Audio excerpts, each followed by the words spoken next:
Right, let's talk about the internet. It's that thing you're probably using to read this. Fantastic, isn't it? Except, and this is a big except, it's not fantastic for everyone, not by a long shot. Globally, a staggering 2.7 billion people are still unconnected. Yes, billion with a B. That means over a third of the world is basically living in a different century when it comes to information. They're missing out on vital services. They're cut off from education. They're excluded from the global economy. It's a huge, gaping digital chasm, and it's only getting wider for some. Now, you might think, surely with all our fancy AI, we're sorting this out. Well, not quite. The artificial intelligence market is set to be worth trillions. Trillions. But guess where the investment is going? Mostly to about 100 companies. And guess where those companies mostly are? America and China. Surprise.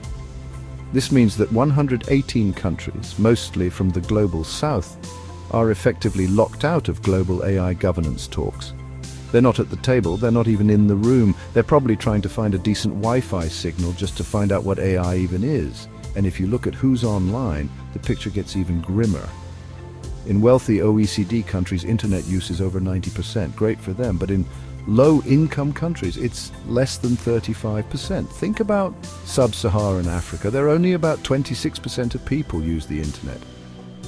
26%. That's not a digital divide, it's a digital canyon. This isn't just an inconvenience, it's a barrier to progress. It's a recipe for continued inequality. It's frankly a bit of a global embarrassment in 2025. So why is this happening? Well, developing countries face a perfect storm of problems. They often lack basic infrastructure.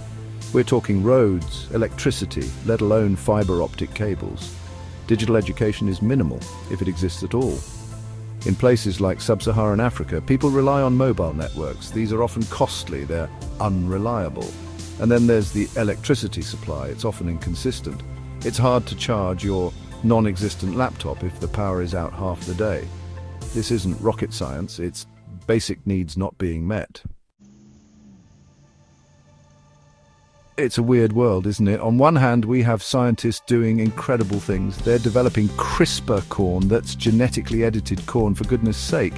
We're talking about rewriting life itself, and yet, on the other hand, billions of people can't even get online. They can't afford the internet plans. In countries like Bangladesh and Nigeria, the cost of data relative to income is so high it leads to information poverty. People are literally too poor to be informed. What a time to be alive, or for many, what a time to be offline. But it's not all doom and gloom. Some genuinely clever people are trying to fix this. There are innovative projects popping up. Think about the potential of solar-powered tablets. Imagine rugged, cheap devices that can work off-grid.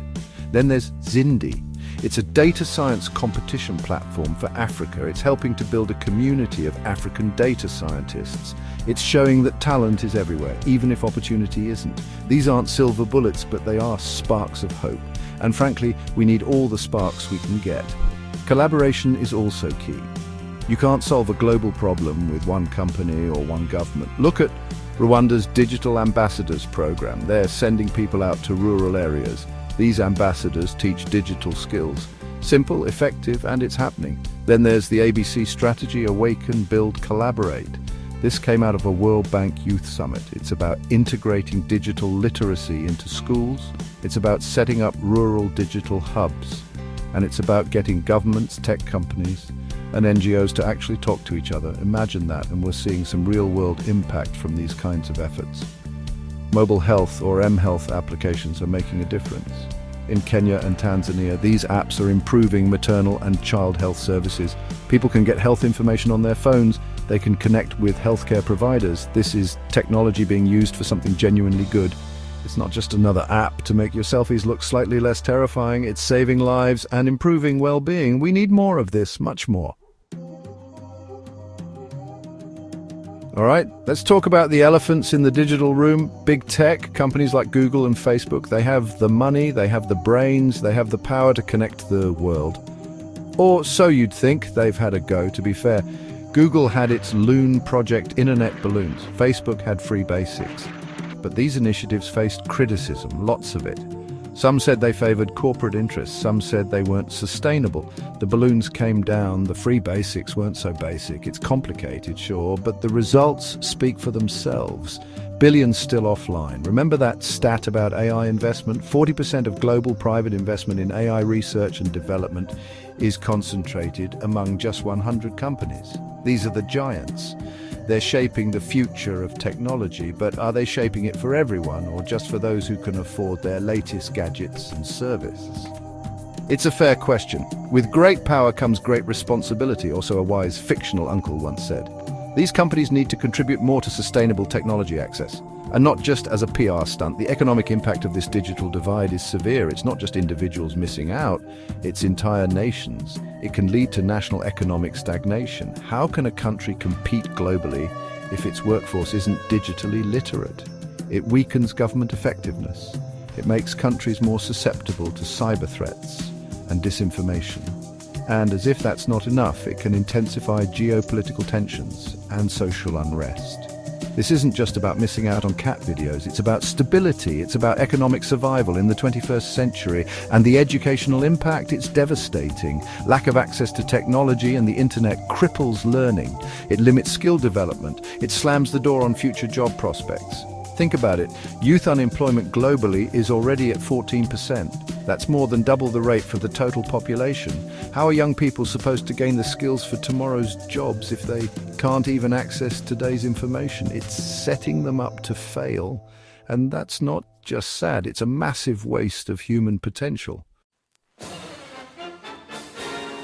So what's the answer? Well, it's not just about throwing more computers at the problem. We need inclusive technology that's accessible, affordable and relevant. And it needs to be for everyone, not just the men. In South Asia, for example, less than 40% of women own mobile phones. That's compared to 80% of men.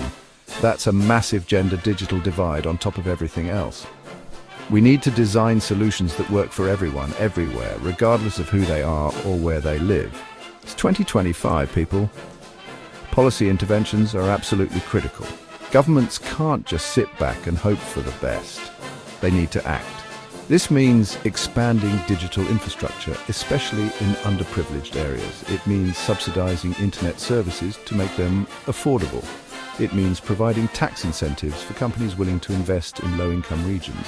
And crucially, it means implementing widespread digital literacy programs. People need to know how to use this stuff safely and effectively. This isn't optional, it's essential groundwork. Global cooperation is also non-negotiable. This problem is too big for any one nation. We need international bodies, governments and the private sector to work together. UNCTAD has proposed establishing a shared global facility for equitable access to computing power and AI tools. They're also suggesting a public disclosure framework for AI, like ESG standards, to boost transparency. Initiatives like the World Bank's Digital Economy for Africa, D4A, are already working to increase internet penetration. These are the kinds of collaborative efforts we need to scale up fast. Ultimately, bridging the digital divide is about ensuring equitable access to technology for all. It's not just a nice idea, it's a fundamental necessity for a fairer, more prosperous future. The UN's Sustainable Development Goal, Target 9C, aimed to significantly increase access to ICT. We've made some progress, with about 95% of the world's population within reach of mobile broadband by 2022, but within reach isn't the same as connected and able to use it. We need to finish the job. Because a world where opportunity is truly universal is a much better world for everyone, and that's not a paradox, it's just common sense.